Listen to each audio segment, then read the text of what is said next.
Hello, friends Lucky Network. In this video, there will be exciting stories while walking around looking for a fan. Therefore, don't forget to subscribe first. For those who haven't subscribed, come on.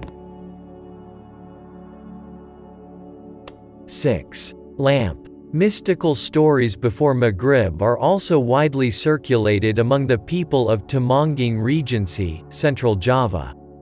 Some time ago, TikTok users were busy talking about an urban legend called Lamper. By some communities, Lamper is believed to be a ghost carrying a flying casket that comes to pick up people. His figure comes before Maghrib. That's why the people of Temanggung choose to stay indoors rather than doing activities outside. When Lamper is kidnapped, the victim will not be able to return. Even if they could return safely, they would become dazed or mad. Its presence is marked by the arrival of strong winds blowing from the south.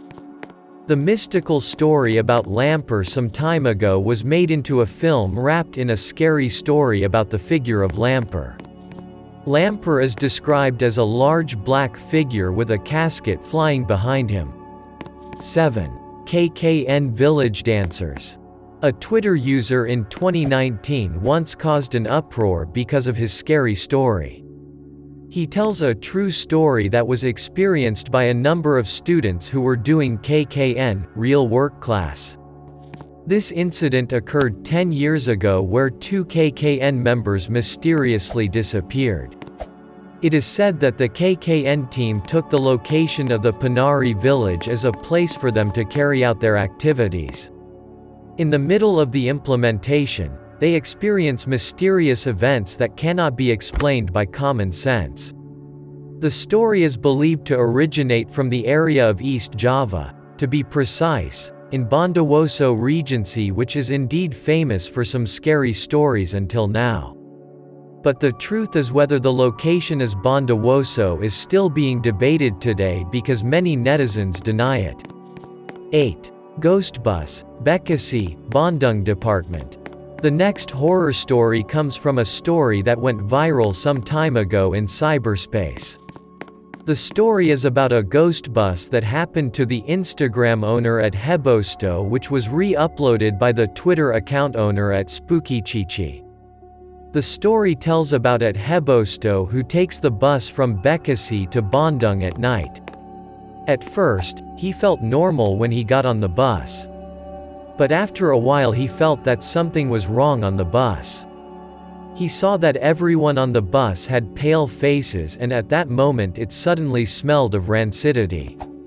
Until finally he decided to record the atmosphere on the bus using his smartphone. However, the results were surprising. In the recording, no one appears on the bus except for the owner of the cell phone. In fact, he saw all the seats on the bus full of passengers. Then, he finally decided to stay silent and wait for the bus to arrive at its destination. 9. Bloodstains on the floor of Tugu High School in Malong. Malong City has many horror and mystical stories. One that is quite popular is a story from Tugu High School, where the story is legendary and known by many Indonesian people. For those of you who don't know, the horror story at Tugu High School is the bloodstains on the floor of the hall. Though the bloodstains have often been cleaned. However, it keeps showing up even when the floor was replaced, the bloodstains reappeared.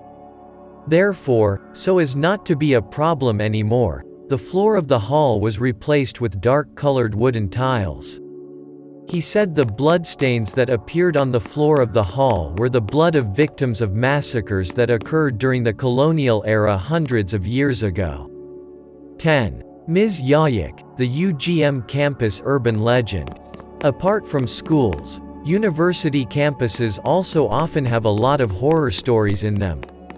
One that is quite popular is Mbak Yayuk's story at Gajah Mada University. At the university there is an urban legend named Mbak Yayak. This ghost is known by all UGM students. His figure can often be seen at night. Surprisingly, Mbak Yayak was always seen by everyone. be it CCTV or students who were still on campus at night. However, the actual figure of this ghost is not too scary. Because he has an ordinary appearance like students in general. However, what makes him look scary is the blank look in his eyes and also his face, which always looks pale. According to several sources, Mbak Yayik was a UGM student who ended her life by committing suicide because the lecturer rejected her thesis title. 11. The Invisible Family. This story went viral on a forum called Coscus. The title of the story is The Invisible Family. This story tells about a person named Genta. Investigate a collaboration. This story is not a fictional story, but based on a true story. This horror story was experienced firsthand by Genta when he was still working in an office in an old house in Yogyakarta. Here Genta tells many mystical events that he experienced himself. Starting from meeting an unpleasant figure, where this figure often disturbs himself and his office mates. Like a grandmother in a veil, kuntilanak, children who walk backwards, and also a sundal perforated ghost named Siddhi. Okay, thank you friends, for reading this story. Look forward to the next story. Let's continue looking for fans.